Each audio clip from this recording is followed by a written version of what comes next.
She was 50 years old when her husband noticed something was wrong. Not forgetfulness, the way people forget where they put their keys. Something else. Something that made him afraid. Her name was Auguste Deter, and she lived in Frankfurt, Germany. In November of 1901, her husband brought her to the community hospital for mental and epileptic patients. The doctor who admitted her was a young psychiatrist named Alois Alzheimer. What Auguste Deter was experiencing had no name. There was no diagnosis. There was no framework for understanding what was happening to her. The prevailing medical assumption of the era was that severe cognitive decline was simply the inevitable result of aging, something that happened, something that could not be studied or treated or prevented. Auguste Deter was only 50 years old. She was decades too young for that explanation to hold.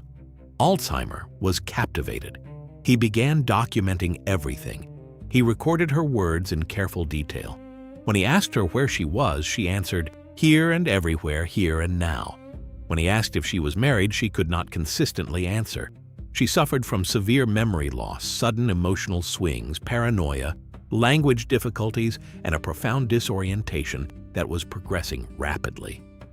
She deteriorated over the following years. By 1905, she could no longer get out of bed unaided. She could no longer eat independently. She mumbled repeatedly to herself and had lost virtually all cognitive function. She died on April 8, 1906. She was 55 years old. What killed Auguste Deter is now the most expensive disease in America. It affects 7.4 million people today.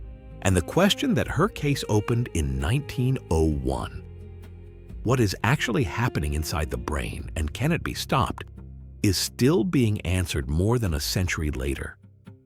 In 1906, Alois Alzheimer identified the disease. When Auguste Deter died on April 8, 1906, her brain was sent from Frankfurt to Munich. Alois Alzheimer was waiting for it. He placed the tissue under a microscope using new staining techniques that had only recently become available to pathologists. What he saw had never been documented before in medical literature. Outside the neurons, dense insoluble protein clusters had formed, what researchers now call amyloid plaques.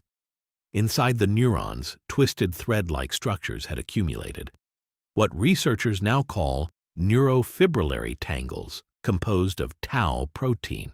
These two pathological features occurring together in a patient who had suffered the specific symptoms Alzheimer had documented suggested something that the medical establishment was not prepared to accept.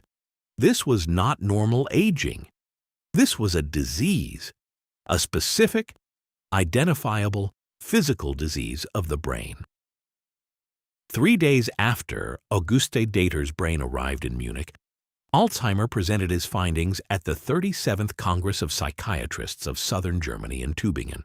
The reception was underwhelming. His colleagues were not convinced. One question was asked at the end of his presentation. The session moved on. It was Alzheimer's colleague Emil Kraepelin who recognized the significance of the finding. Kraepelin included Auguste Deter's case in the 1910 edition of his widely respected psychiatry textbook, naming the condition after his junior colleague. The name stuck. Alois Alzheimer died in 1915 at the age of 51, the same age his most famous patient had been when she first showed symptoms. The two pathological features Alzheimer identified in that Munich laboratory in 1906, amyloid plaques and tau tangles, remain the defining biological markers of the disease today. 120 years of research has refined the picture, but the core finding has never been overturned. Deaths from Alzheimer increased 134% since 2000. The numbers sit in official federal mortality records published by the Centers for Disease Control and Prevention, and they tell a story that most Americans have never been asked to fully confront. Between the year 2000 and 2024, deaths from stroke declined. Deaths from heart disease declined. Deaths from HIV declined. These were the victories of modern medicine. Better medications, better interventions, better public health campaigns translating into measurable reductions in some of the deadliest conditions Americans face. Deaths from Alzheimer's disease did not decline. They increased by 134%. In 2024, official Alzheimer's death certificates recorded 116,022 deaths in the United States. That made Alzheimer's disease the sixth leading cause of death in the country and the fifth leading cause of death among Americans aged 65 and older. 116,000 people in a single year. And researchers who study the disease consistently note that even this figure is an undercount. When someone with Alzheimer's dies from pneumonia or a fall or sepsis, the death certificate often records the immediate cause rather than the underlying disease that made the person vulnerable in the first place. The true number of deaths attributable to Alzheimer's is believed to be significantly higher. The mortality rate increase of 134% since 2000 is not primarily the result of better diagnosis or better reporting, though both have improved. It is primarily the result of a growing and aging population living longer with a disease for which there is still no cure.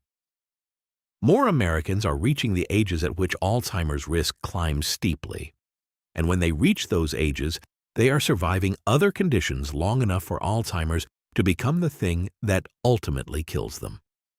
No other leading cause of death in America is trending in this direction. Alzheimer's is moving against every other trend in the mortality data. Before we continue, don't forget to subscribe to the channel so you don't miss our upcoming updates on the situation in the United States. Thank you for your support, and let's continue. 7.4 million Americans now live with Alzheimer's dementia. 7.4 million Americans. That is the current estimate from the Alzheimer's Association's 2026 Facts and Figures report, the most comprehensive annual accounting of the disease's reach in the United States, drawn from federal data, clinical records, and epidemiological modeling across every state in the country. To understand what that number means, consider the geography. 7.4 million people is larger than the entire population of Washington state. It is larger than the combined populations of Nevada and Utah. It is a city-sized portion of the American population for whom the question of what day it is, where they live, or who their children are may no longer have a reliable answer. The disease does not distribute evenly across age groups.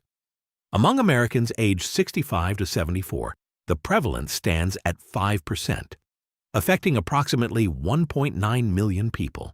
In the 75 to 84 range, prevalence climbs to 13.2%, encompassing 2.4 million Americans. Among those 85 and older, the rate reaches 34.6%. More than 1 in 3 Americans in the oldest age group is living with Alzheimer's disease. The number of people who develop Alzheimer's each year is also staggering. The Alzheimer's Association estimates that over 900,000 Americans aged 65 or older develop Alzheimer's annually. That is approximately 1 new case every 35 seconds, around the clock, every day of the year. Nearly half of all nursing home residents, 45.6%, had Alzheimer's or another form of dementia as of 2020. Similar proportions were documented in hospice patients and long-term care hospital patients. Alzheimer's disease is not merely a medical condition affecting individuals. It is the dominant clinical reality of American long-term care. 1 in 5 women will develop Alzheimer after 45. The statistic appeared in a 2025 study published in the journal Nature Medicine, drawing on data from hundreds of thousands of participants across the United States. Its conclusion rewrote the public understanding of who is at risk for Alzheimer's disease. The lifetime risk of developing dementia after the age of 55 is 42%. Not for a specific high-risk subgroup, not for people with specific genetic mutations. For the general population of Americans over 55, that figure is more than double previous risk estimates for this age group, and it means that nearly half of all Americans alive today who are in their mid-50s will develop dementia before they die. For women, the risk is even more concentrated. The Alzheimer's Association reports that the lifetime risk for Alzheimer's specifically, not all dementia but Alzheimer's disease, is 1 in 5 for women who reach the age of 45. For men at the same age, the lifetime risk is 1 in 10. Women are disproportionately affected for multiple reasons that researchers are still investigating, including differences in longevity, hormonal biology, and historical patterns of cardiovascular risk factors. The age-specific escalation of risk is steep and consistent. The number of people living with the disease doubles every 5 years beyond age 65. A 65-year-old has roughly an 11% chance of having Alzheimer's. By 85, that figure has climbed to approximately 35%. These projections carry direct implications for planning that most Americans are not doing. A 2026 survey found that 99% of Americans say they value brain health equally or more than physical health. Yet only 9% say they know a lot about ways to maintain it. 2 in 3 Americans want guidance from a healthcare provider about brain health. Only 14% have ever had that conversation with their doctor. Black Americans are twice as likely to develop Alzheimer. The disparity is documented across multiple independent research institutions, confirmed in federal data, and acknowledged by the Alzheimer's Association in its annual reports. Black Americans are approximately twice as likely as non-Hispanic white Americans to develop Alzheimer's disease. Hispanic Americans are 1.5 times as likely. The numbers translate directly into population-level impact.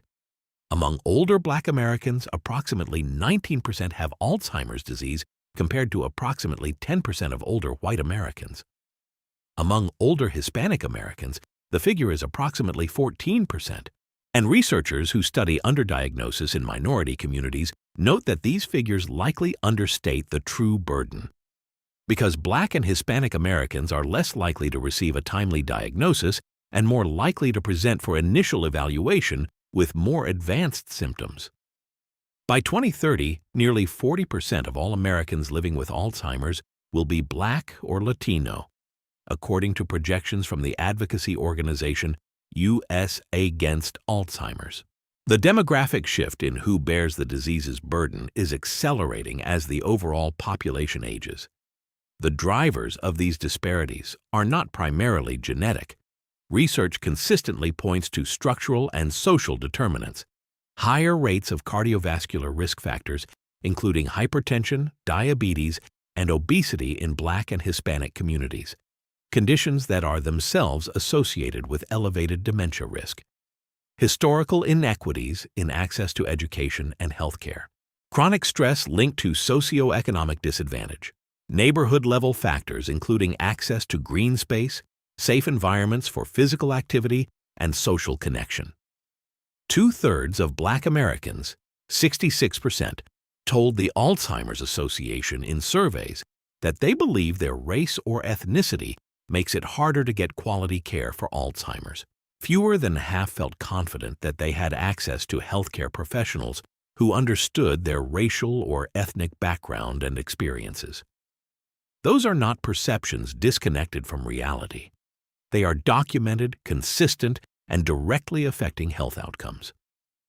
13 million unpaid caregivers provide 19 billion hours annually.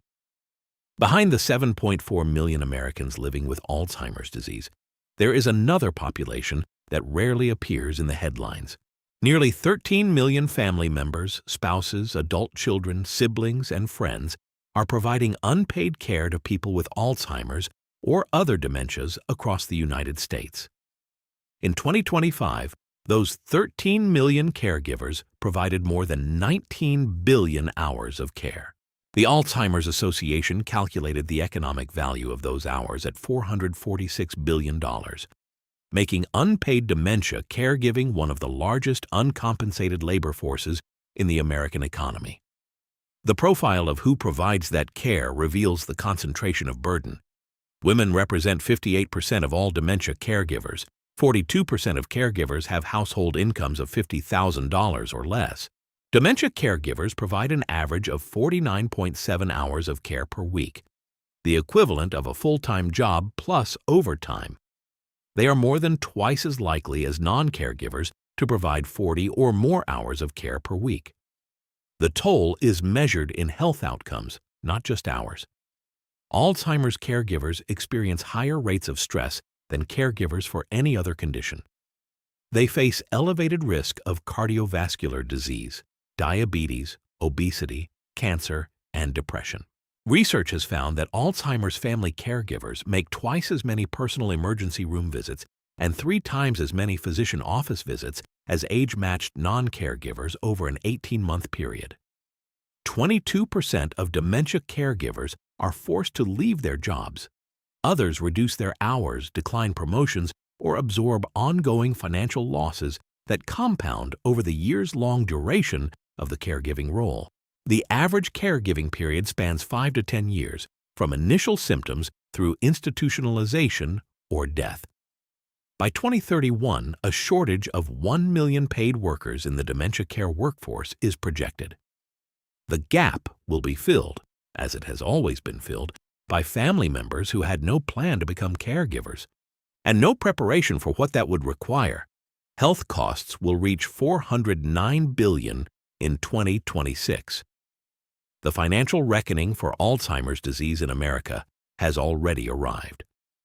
It arrived quietly, year by year, in hospital bills and nursing home invoices and prescription costs and emergency room visits, and in 2026 it will cross a threshold that few Americans are aware of.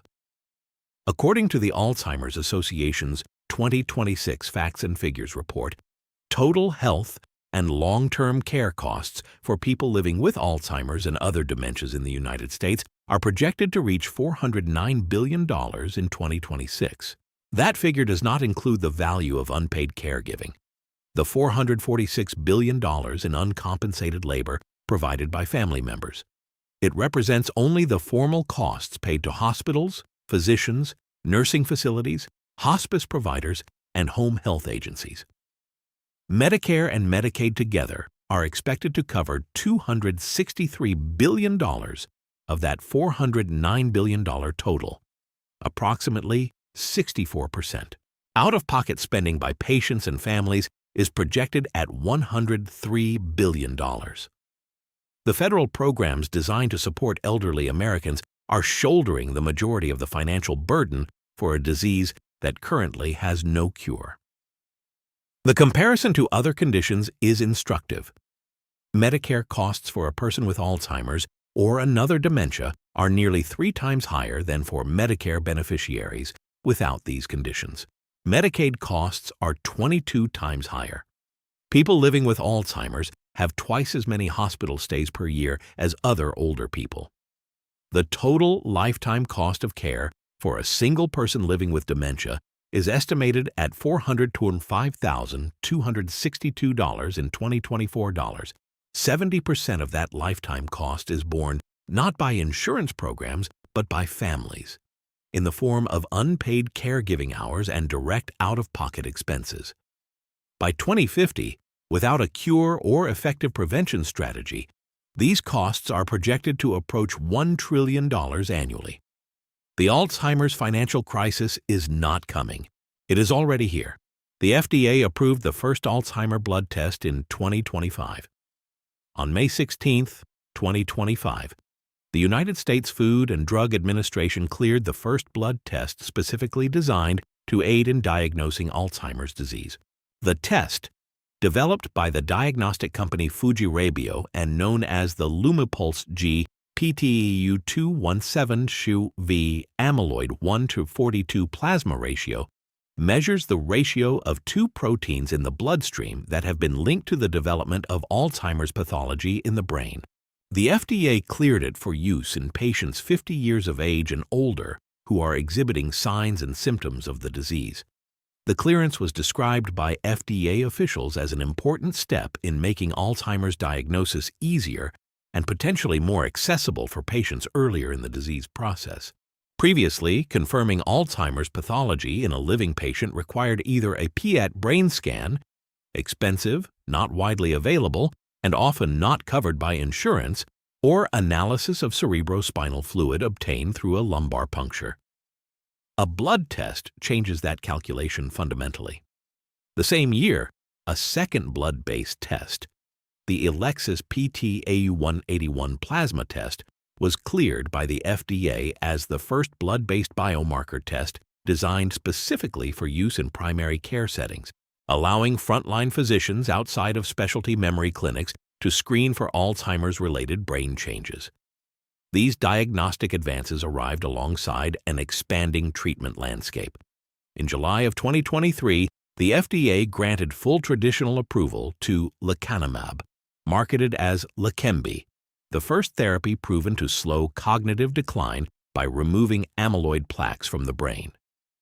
In July of 2024, donanemab, marketed as Kisunla, received approval. Clinical trials found that both drugs slowed cognitive decline by approximately 27 to 35% in patients with early-stage disease. As of January 1, 2025, 138 Alzheimer's drugs were being assessed in 182 clinical trials. The pipeline is larger than at any point in the disease's history. Without a cure, costs will hit $1 trillion by 2050. The projection is not speculative. It comes from the Alzheimer's Association's own modeling, published in its 2026 Facts and Figures report, built on federal population data, current cost trajectories, and the assumption that no medical breakthrough will fundamentally alter the course of the disease between now and 2050. Total payments for health care, long-term care, and hospice for people with Alzheimer's and other dementias in the United States are projected to increase from approximately $384 billion in 2025 to nearly $1 trillion in 2050. That is a roughly 2.6-fold increase in less than 30 years, driven not by rising prices alone, but by the fundamental demographic reality that the number of Americans with Alzheimer's is expected to nearly double, from 7.4 million today to 13.8 million by 2060. The workforce that will be needed to care for that population does not currently exist. A shortage of 1 million paid dementia care workers is projected by 2031. Only 45% of American medical schools currently include comprehensive Alzheimer's and dementia training in their curricula. Of the estimated 11.2 million unpaid caregivers, only 2.1 million have received any formal training in dementia care techniques, leaving more than 9 million caregivers without adequate preparation for one of the most demanding roles a person can occupy. The lifetime risk for Alzheimer's at age 45 is 1 in 5 for women, 1 in 10 for men. A 2025 study published in Nature Medicine placed the lifetime risk of any dementia after age 55 at 42%, more than double what previous estimates had suggested. These are not distant risks for future generations. They are the risks that millions of Americans who are alive today will face. The disease that was identified in a Frankfurt hospital in 1901 in a 50-year-old woman whose husband noticed something was wrong is now the most expensive disease in the United States. And without a cure, it will only grow.